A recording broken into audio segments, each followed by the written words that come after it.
and sensations.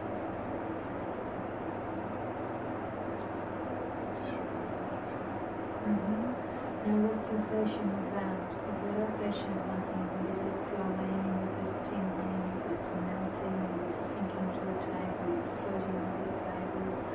So now we're connecting with another level of relaxation. Is that different to normal relaxation? Well, it definitely was. Okay. So how would you describe that? I mean, it's time to start having new conversations with your body, right? Rather than just getting it relaxed, angry, hungry. You know what I mean? Just a few.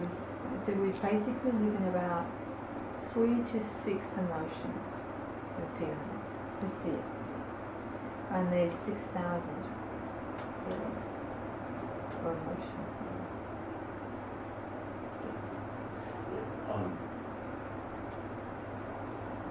I suppose it was a good conversation with myself throughout it at times. Yep. And at different times, like I said, that I felt like someone was holding my hands. I didn't quite get that back, but at one point I felt like my hands, even though I was relaxed, loose, you know, I did feel like my hands were sort of hovering a little bit, rather than, you know, so I suppose so there was floating, like a bit of a float, a bit of sort of a bit of that kind of thing. And a bit numb, but not in a bad way, like a bit tingly, I suppose. Okay. Again, in my hands, mainly. Why don't we take the word numb out of it? What would you? Yeah, because numb is something you relate to because you've actually settled into a numb place in your mind. That's what you really want to. And that's always the first word that comes to you, right? Yeah. So more of a prickling type of. Okay, it's very different to numb, isn't it? Yeah. Yeah. And why did I pull you up on that one? Because when you went to the toilet, you said that was numb. Yeah. When we started walking, it was numb. Yeah. You know what I mean? So the first thing is what we gravitate to, and getting conscious of that is also helping your ego, because your ego is making that, it wants to be hard, and the moment it's not hard, it's numb. Yeah. Like mechanical in hard, do you know what I mean? Yeah. Like all kinds of variations of that. Yeah. Is that more like how it is? Would you, when we put it that way, is that a possibility? Yeah. Okay, good. Because you did want to work with the ego very much. That was a big gig for you. Yeah. Okay. Do you think? What do I think? Do you feel that we may have addressed it? Yeah, I do think so. So let's feel. Taking the word think out of it. Okay. So we've had a number of different feelings that left you thinking the only word for that is numb. When it's not the feeling you're used to. Yeah. Would that be correct? Yes. Okay, great. So we're getting very clear on that. Yeah. Okay. And when we continue to press that word, we find there are actual feelings. Yeah. That would be nowhere near numb. If it's a bit prickly and if it's whatever, it's not a numb feeling. It's just not a feeling that you're used to. Yeah, that's true. Because numb really means almost the absence of feeling, isn't it? Disassociation, actually, more than anything else. Exactly. No, numb means absence of feeling, but you're using the word numb in the disassociation to new feelings, as we've discovered. Would that be correct? Yeah. Yeah. Okay. And notice we're not analysing. We're bringing new perspective in. There's a difference. Yeah. Okay? Yeah. Because we can pursue the numb, what is numb, that's analysing, right? But when we bring a new perspective in, it's not a mind thing. It actually takes you out of the mind to a new perspective, and the mind doesn't know what to do with it. And also when you get to a new feeling, the mind doesn't know how to deal with it and what that means. So immediately it puts it down to numb. Yeah. Okay, great. So what would you get out of this conversation and the experience you've had now, from the feeling you're used to a feeling that you're not used to, and to being reduced to the word numb? Tell me what you got out of that. Just about that particular sort of conversation around that. How would you apply that in life when you go forth? I guess by sort of changing my paradigm in the sense that. So the moment you go to an instant answer, you'll question that? Yeah. Would that be a way to do it? Yeah. Okay. I'm trying, you know. Because you don't want to just change it into something else, to switch it to something more convenient. Because we actually went to the truth. I didn't switch you to a word I preferred you to use. Would that be correct? Yeah. I guided you to find that new feeling. Yep. Okay. Yeah. So it's not even really a new paradigm. It's an awareness of a new feeling. Yeah. And a new association to that feeling. Yeah. Because that's something we need to reach and connect to as well, because there's a disassociation to it. Yep. Therefore, that description didn't come up to begin with. Yeah. Even though it was there.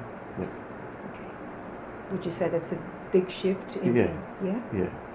Yeah. I mean, yeah. Definitely. Okay. Because it's a normal process of associating with new things. Yeah. Yeah? Mm-hmm. It doesn't make you look dumb. It makes you look pretty damn smart to explore beyond that, because that's where most people are. They immediately have an answer.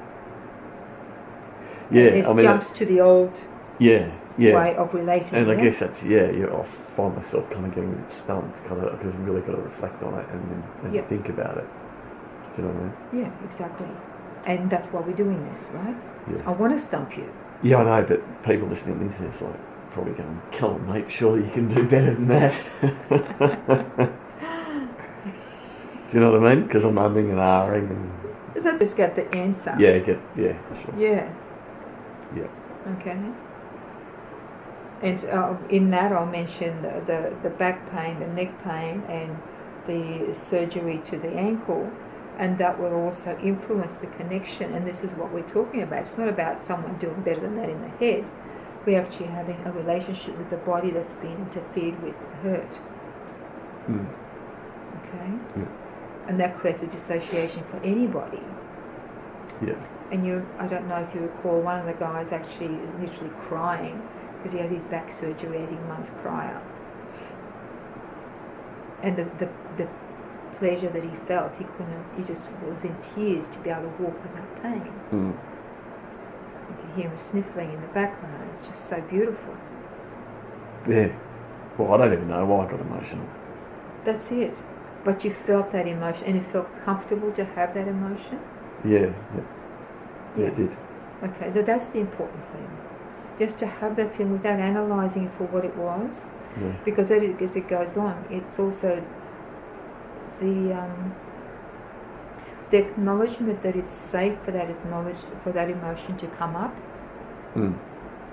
Now, if we don't have emotion come up after 20, 30, 40, 50 years of living, we're an idiot. Yeah. Because you can't live without us having had your emotions, your feelings, your thoughts and desires suppressed for that long, and not have the repercussions come up. Yeah. Does that make sense? Yeah. Yeah? Yeah, well, where I'm at, I feel like I'm living with, and I said it to my wife, I feel like I'm living with basically the manifestations of all this trauma that has been just basically built upon throughout life, cumulative stress, is now manifesting in all these ugly symptoms. Yeah. Anger, not violence or anything like that. No. But anger. Parts of you don't like to see get expressed, and it's not healthy for anybody around you. Even for anyone around me, it's healthy for me in a sense to express the anger. Not really, because you were targeting someone with it. Oh, no, generally I'm targeting inanimate objects or. Okay, it's still someone in your presence and having so those objects are like a human being, but they're in place of that human being. Yeah, I generally don't do that in front of anyone. But even so, I understand. But the anger's coming out anyway. Exactly. So, and it's witnessed. Yeah. Exactly, and it's witnessed. Thank you very much. Yeah. And you're throwing things around, and so the inanimate objects represent someone or something. Yeah. Exactly. So, and it's a repetitive thing. It doesn't get dealt with. It just keeps coming up and doing that cycle. Yeah, right? exactly. Now, in future, when you begin to feel that, you will start to breathe to that feeling, like we did with the pain. Yeah. Everything else we did was also about always connecting you to that rather than reacting and throwing it out. Yes. Because when you get anger and you start throwing things around, you're actually not embracing it as part of you, because it is. Yeah. Okay, you're throwing it out there, but it is actually part of you. Just like this pain was. It is a part of you. We don't pull it out and throw it out.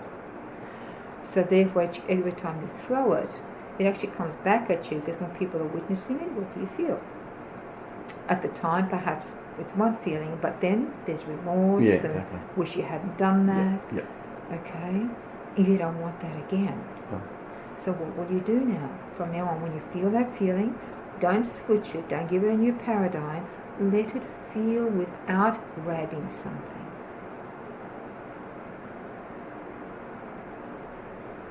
Okay? Like we did with these areas, okay? This is a representation. Yeah. Okay? Yeah. Okay. So let yourself feel it, breathe into it, and feel that change in frequency. That will begin to heal you. Otherwise, if you're throwing it out, you're emptying yourself. Yeah. You get a release, don't you? Yeah. Well, emptiness, that's why you do it. Yeah, exactly. Blowing the top, they say, or blow the cork. Yeah. But then it leaves you empty, so it doesn't nourish you. I want your pain and frustration to nourish you.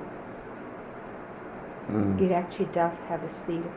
It's alchemy, a form of alchemy. Right? It turns. So, you know, you heard a little bit about alchemy, right? Okay, we can change one metal to another, so we actually don't change one feeling, they don't direct it to that. Because otherwise you're manipulating and you're not actually feeling the truth then. It's not about changing it for the sake of, like in LP, they say, oh, we'll turn it into that and this and those other therapies. I actually don't believe in that. Because again, you're lying and your body knows you're lying. It's going to come up again and again. Once you get into that situation, it's like an alcoholic, you know. Once you get back to the pub and have a few drinks, you're an alcoholic again. So it's the same thing with it's an emotional response. Okay, so what are you going to do? The breath and the sound. I know it sounds weird, but that may even give you release in the worst rage. But you won't be throwing anything. You will let it build and hold it there until it turns. We didn't get to that in this session. Your body's a little bit on the weak side with the nourishment part, the energetic frequency. Yeah, right. That makes sense. I would love to have you here for a couple of weeks. So would I. Okay, so if there's any way you can do that, I do a long week program. We can actually start getting together with the food. Everything's the frequency of everything you do. Okay, the preparation of the food, how you sit there, first thing you do in the morning, all of that. And put all the nourishment in that you haven't been putting in. So if there's any way you can spend a few weeks up this way, you've got work all over the place, and if that's possible, that would be great. This is the first break I've had in 4 years. 5 days. Yeah. So that's how my timing's been. I understand. But yeah, that doesn't mean there's not scope for that in the future.